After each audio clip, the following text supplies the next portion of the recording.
ساس کے ملنے والے کچھ مہمان آ رہے تھے تو اس نے بہو کو کہا کہ بہو جلدی سے کچھ بنا لو، اور بہو نے جلدی سے بنا لیا منہ۔ جی ہاں، ساس اور بہو کے رشتے میں عام طور پہ ہر گھر میں یہ سچویشن دیکھنے میں آتی ہے کہ دونوں کے مابین اختلافات چل رہے ہوتے ہیں اور اس گھرانے کو بہت زیادہ نقصان پہنچتا ہے۔ لیکن اگر ہم گھر بنانا چاہتے ہیں اور گھر بسانا چاہتے ہیں تو پھر دل مل جائیں تو گھر بستا ہے۔ اب یہ جو دل مل جائیں کا میں نے ذکر کیا ہے، تو بہو کو انگلش میں کہتے ہیں ڈاٹر ان لا، اور الفاظ کا ایبریویشن بنتا ہے DIL یعنی دل، اور انگلش میں ساس کو کہتے ہیں مدر ان لا یعنی مدر ان لا MIL۔ تو دل مل جائیں تو تبھی گھر بس سکتا ہے۔ اس ویڈیو میں ہم بات چیت کرنے والے ہیں کہ ساس اور بہو کے ریلیشن شپ کو کیسے خوبصورت بنایا جائے اور کیسے ان اختلافات کو مینج کیا جائے جو کہ نقصان دہ بن جاتے ہیں بعض اوقات کسی گھرانے کے لیے۔ اور اس ویڈیو کے آخر پہ میں آپ سے ایک وظیفہ بھی شیئر کروں گا، اور یہ ایسا وظیفہ ہے جس کو یاد رکھ لینے سے آپ کی ساس کا دل موم ہو جائے گا۔ اگر آپ ساس ہیں تو یہ آپ کے لیے بھی کارآمد ہے کہ کسی کا دل آپ کو بھی موم کرنا ہے، اور اگر آپ بہو ہیں تو آپ کے کارآمد ہے یہ نسخہ آپ کی ساس کے لیے۔ اور اگر آپ ان دونوں میں سے کوئی کریکٹر نہیں ہے اور کوئی اور ہیں تو آپ یقین مانیں کہ یہ نسخہ آپ کی زندگی میں بھی خوبصورتی بہتری لا سکتا ہے۔ اس سے پہلے کہ بات آگے بڑھاؤں، میں یہ کہوں گا کہ آپ میرے ساتھ اگر نئے ہیں اس چینل پہ تو چینل سبسکرائب کر کے بیل آئیکن دبا دیجئے، تاکہ میں اور آپ مل کر انسان اور کائنات کو سمجھنے کے اس سفر میں ہم سفر بن جائیں۔ دیکھیں، جب بھی کسی کی شادی ہوتی ہے تو اس میں یہ یاد رکھنا ہے کہ یہ دو افراد کا نہیں، دو فیملیز کا ملاپ ہے، اور ان دو فیملیز کے ملاپ میں دونوں کی اپنی اپنی ٹریڈیشنز، اپنے اپنے کلچرز ہو سکتے ہیں۔ لہٰذا جب بھی کوئی کسی ایک گھر سے دوسرے گھر میں آتی ہے خاتون بہو بن کے، تو وہاں اسے نئی ٹریڈیشنز اور نئی ویلیوز کا، نئے کلچر کا سامنا کرنا پڑتا ہے۔ سو پہلا پوائنٹ، یہ جو 4 پوائنٹڈ فارمولا میں آپ سے شیئر کروں گا، اس میں سے پہلا پوائنٹ یہ ہے کہ آپ اس چیز کو جان لیں اچھی طرح سے اور ذہن نشین رکھیں کہ جو کلچر ہے دونوں کا وہ فرق ہے۔ مثال کے طور پہ کسی فیملی کی ٹریڈیشنز میں یہ چیز ہو سکتی ہے کہ وہاں لڑکیاں جاب نہیں کرتی، لیکن آج کل آپ نے دیکھا ہے کہ زیادہ تر لڑکیاں جو ہیں وہ پڑھ لکھ رہی ہیں، کوئی نہ کوئی پروفیشن سے وابستہ ہوتی ہیں۔ لہٰذا اگر آپ کے گھر میں آنے والی لڑکی ورکنگ ویمن ہے اور وہ کسی ایسی فیملی سے ہے جہاں انوائرمنٹ ایسا ہے، تو ذہنی طور پہ تیار رہیے، اس لیے کہ یہ ٹرانسفارمیشن کا پیریڈ ہوگا۔ ایک دم سے چینج نہیں آتا کہ آنے والی جو بہو ہے وہ یکدم سے آپ کی ان اقدار کو، ویلیوز کو اپنا لے۔ لہٰذا آہستہ آہستہ اس چیز کو آپ اس کے ساتھ مل کر اس طرح سے ایڈجسٹ کریں گے کہ آپ کی اور ان کی ویلیوز جو ہیں وہ آپس میں مکس اپ ہو سکیں۔ اسی طرح آپ کی کلچرل ویلیو، آپ کی فیملی کی ویلیوز یہ ہو سکتی ہیں، مثلا بہو سے میں مخاطب ہوں، کہ ہو سکتا ہے کہ آپ کے گھر میں کھانے میں مرچ مسالہ، تلے ہوئے کھانے یہ ہو سکتا ہے زیادہ ہوں، اور ہو سکتا ہے کہ جہاں ساس کی طرف آپ جا رہے ہیں ہو سکتا ہے وہ بالکل ڈاکٹرز نے ان کو نمک مرچ ہلکا یا بند کرنے کا کہا ہوا ہو۔ سو یہ جو کھانے پینے میں دونوں کا فرق ہے، اس چیز کو بھی رسپیکٹ دینا ہوگی۔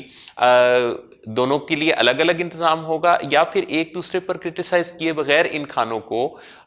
ہم اس طرح سے اپنے پکوان کا حصہ بنائیں گے کہ ایک دوسرے کی ویلیوز جو ہیں وہ آپس میں مکس اپ ہوتی ہوئی نظر آئیں۔ بہت دفعہ یہ ہوتا ہے کہ کسی گھر میں کسی خاص کھانے کو کسی خاص انداز سے پکایا جاتا ہے اور دوسرے گھر میں اس کھانے کو کسی دوسرے انداز سے، تو ایک تو ان کھانوں کو ہمیں آپس میں جوڑنے کے لیے پھر برج کرنا ہوگا۔ اچھا، سیکنڈ چیز یہ آتی ہے کہ جب بھی بہو اگر روشن خیال ہے اور اگر وہ ڈائٹ کانشیس بھی ہے، تو وہ اپنے ہسبینڈ کو ایک ایسے ڈائٹری پلان پہ بھی لانا چاہے گی۔ اگر اس کا وزن زیادہ ہے یا وہ اتنا شعور رکھتی ہے، اویئرنیس رکھتی ہے، تو ہو سکتا ہے کہ وہ بہت زیادہ تلے ہوئے کھانے پسند نہ کرتی ہو اور وہ اس کے لیے کوئی اچھی ڈائٹری ہیبٹس کو پروان چڑھانا چاہے، تو ساس یہ سوچ سکتی ہے کہ یہ تو میرے بیٹے کو کہیں بھوکا مارنا چاہتی ہے۔ اب یہ بھی وہ مسئلہ ہے جس مسئلے کی وجہ سے بعض اوقات ٹکراؤ پیدا ہوتا ہے۔ سو اس ٹکراؤ سے بچنے کے لیے دونوں پارٹیز کو یہ ذہن بنانا ہوگا کہ فیملی کلچر میں یہ چیزیں ڈفر کر سکتی ہیں۔ اچھا دوسرا جو اس میں ایک نکتہ آتا ہے وہ یہ آتا ہے کہ جیسے ہی کسی طرح کا اختلاف پیدا ہوتا ہے تو فوراً اس پہ ہم گواہ بنانے لگتے ہیں. اچھا بہو نے کیا کیا کہ چھوٹی بڑی ہر بات کے لیے فوراً سے فون اٹھایا اور اپنی امی کو بتانا شروع کر دیا, اپنی بہنوں کو بتایا, اپنی سہیلیوں سے ڈسکس کیا. دن میں لمبی لمبی کالز ہوتی ہیں, اور یہ جو لمبی لمبی کالز ہیں جب آپ کسی سے کر رہے ہوتے ہیں, بات کر رہے ہوتے ہیں, تو دوسرا بھی پھر آپ کی بات کو تھوڑا ری انفورس کر رہا ہوتا ہے, کیونکہ آپ نے اس سے حمایت کے لیے, ہمدردی کے لیے فون کیا ہے, تو اب ظاہر ہے وہ آپ کی ون سائیڈڈ سٹوری سن کے آپ کی تائید کرنا چاہے گا, اور اس تائید سے آپ کے جذبات کو اور بھڑکاوا ملا. اچھا دوسری طرف ساس کیا کرتی ہے, یہی باتیں ذرا ذرا سی اختلاف اپنی سہیلیوں کو, اپنی بہنوں کو, فیملیز کو, تو کیا ہوا کہ ایک ٹھپا لگتا چلا گیا آپ کے اختلافات کو, لہٰذا آپ نے اپنے ہاتھوں سے ہی ان اختلافات کو اتنا ہائی لائٹ کر دیا کہ دلوں میں نفرتیں, قدورتیں پیدا ہوتی چلی گئیں. لہٰذا اس چیز سے بھی ہمیں گریز کرنا چاہیے کہ فوراً کے فوراً اختلاف کو آپس میں سیٹل کرنے کی بجائے جلدی سے دوسرے کو اس پر گواہ بنا کے, اس کو شامل کر کے اپنے گھر کی بات باہر نکال دینا. تیسرا جو اس میں پوائنٹ آتا ہے وہ اس شہزادے کا کردار ہے جسے مرد کہتے ہیں, جو ان بٹوین ہے. جیسے وہ ایک طرف تو اپنی بیگم کا خیال رکھنا چاہتا ہے, دوسری طرف اپنی ماں کا خیال رکھنا چاہتا ہے, اور جب وہ شام میں گھر آتا ہے تو اس کے سامنے ایک کیس پریزنٹ ہوتا ہے. وہ کیس کیا ہے کہ ماں کہتی ہے میرے ساتھ زیادتی ہوئی, بیگم کہتی ہے کہ مجھے جو ہے وہ اس گھر میں, تم اس جہنم کی آگ میں جہاں لے آئے ہو, مجھے تو سارا دن یہ باتیں سننا پڑتی ہیں. اچھا جب آپ دونوں کریکٹرز کو دیکھیں تو دونوں کریکٹرز اب اس لڑکے کو منصف بنانا چاہتے ہیں جو دراصل منصف بن نہیں سکتا. کیوں نہیں بن سکتا؟ کیونکہ منصف وہ ہوتا ہے جو کہ دونوں پارٹی سے بلند مرتبہ ہو. اچھا یہاں کیا کیس ہے کہ یہاں منصف جو ہے وہ کریکٹر ہے جو کہ ایک طرف اپنی بیگم سے تو بالا تر درجہ رکھتا ہے, لیکن دوسری طرف والا کریکٹر یعنی اپنی ماں سے وہ نیچے کی پوزیشن پر ہے. لہٰذا اس کو اگر اس مسئلے کو حل کرنے میں اپنا کوئی رول ادا کرنا ہے تو وہ یہ کر سکتا ہے کہ وہ دونوں کو کئی معاملات پر تو ان کے سامنے بے بسی کا اظہار کرے اور کہے کہ میں آئی ایم سوری, میں اس معاملے میں کچھ کوئی رول ادا کر نہیں سکوں گا, یہ آپ دونوں کا مسئلہ ہے, آپ دونوں کا گھر ہے, آپ دونوں آپس میں سیٹل کریں. خواتین حضرات مجھے بھی ایکچولی اس کہانی کا کردار بننے کا موقع ملا. میری امی اور میری وائف کے درمیان بھی جب کمپیٹیبلٹی ڈیولپ ہو رہی تھی تو کئی موقعوں پر ان کے درمیان بھی اختلافات آتے تھے, کئی دفعہ بات ہوتی تھی. اچھا میں نے جو پالیسی اپنائی جو کہ یعنی اسی طرح کی پالیسی تھی کہ میں دونوں کو الگ الگ طاقتور ہونے کا یقین دلاتا تھا, اور میں کہتا تھا کہ امی سے کہتا تھا کہ ان کی پوزیشن تو کوئی دوسرا لے ہی نہیں سکتا, کیونکہ وہ جس طرح سے میری زندگی میں جو ان کا رول ہے, اس گھر میں جو ان کا رول ہے, تو ان کی پوزیشن ایسی ہے کہ جس کو کوئی چیلنج نہیں کر سکتا. ان کو طاقت کا یقین دلانا اور ان سے محبت کا اظہار کرنا. دوسری طرف اپنی وائف کو ان کی پوزیشن بتاتا تھا کہ میری آنے والی نسلوں کی امین وہ ہیں, اور انہوں نے اس چیز کو یقینی بنانا ہے, اور اپنی طاقت کے ساتھ, شعور کے ساتھ, سمجھداری کے ساتھ کہیں تھوڑا کمپرومائز کرتے ہوئے بھی اپنی اس گھر میں اپنی پوزیشن کو برقرار رکھنا ہے. میرا یہ فارمولہ کافی کامیاب رہا. یوں ہوا کہ میری امی کی جب وفات ہوئی تو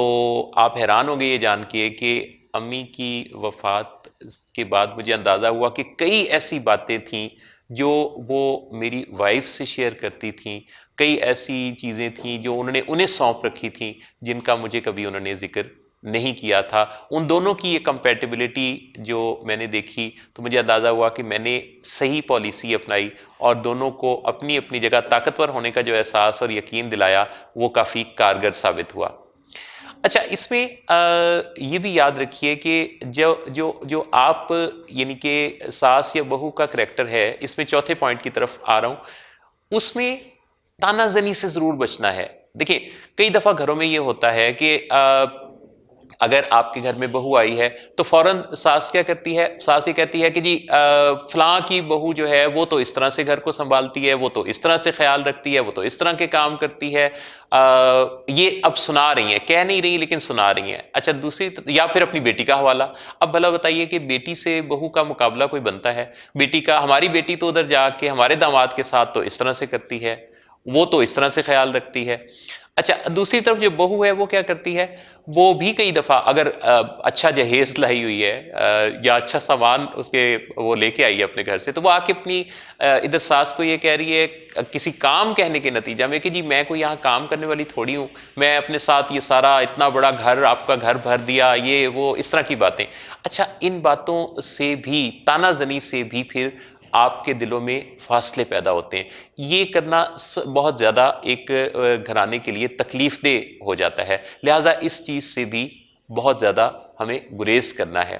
اچھا پھر یہ بھی چیز یاد رکھنے والی ہے کہ کئی دفعہ ساس جو ہے وہ جلدی سے رائے بنا لیتی ہیں. یاد رکھیے کہ جو ساس کا منصب ہے اس میں آپ چونکہ ایک بڑی ایج کی ہیں تو آپ کی یہ ذمہ داری بنتی ہے کہ آپ اپنی بہو کو, اگر اسی بہو کے ساتھ گھر بسانا ہے, ظاہر ہے اگر آپ نے ہاں کہی ہے, آپ نے آمادگی ظاہر کی ہے, تو ہی آپ کا بیٹا اس لڑکی کو بیاہ کے لایا ہے,